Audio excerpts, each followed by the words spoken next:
cultures you can flick through. When I was looking at interesting apps one day, the description of this one caught my attention.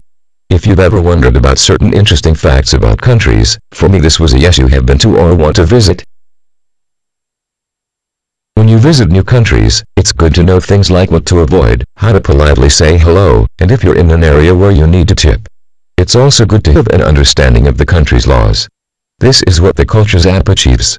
Interface.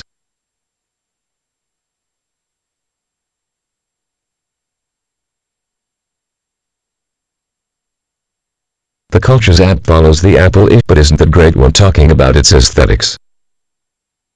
The display of the content is a little annoying. When you pick the culture and country you are interested in, a screen pops up in a box with a fitted text which is partially transparent on something that looks exactly like the background. All of this in the image is disappointingly put on top of a world image. If they would have stayed with the guidelines, it would look much better and be much easier to read. Here is a link to the App Store. One more change I would like to see is the More tab.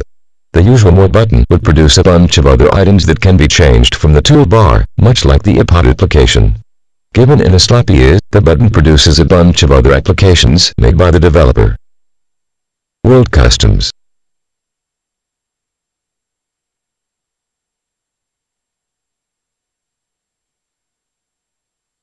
Let's talk about the reasons why you would purchase this app. After you pick the country you're interested in, you get a list to pick from like gender issues, taboos, gestures, law and order, personal space and touching, greetings, and communication.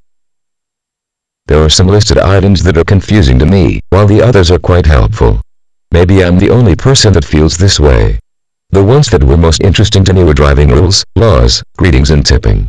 This app has been ranked 2 out of 4, unfortunately. It's the 2 I don't really worry about. It would be helpful if some more law and order information were available as well as driving and tipping. Drugs isn't a topic I really have to worry about. One thing about what is listed under the categories is that some countries aren't included in some subject matters. Phrases.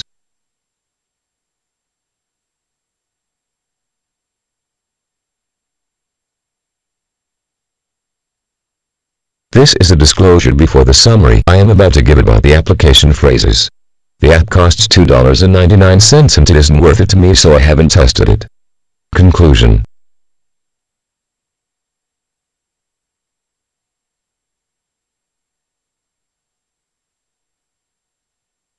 The application is a free one.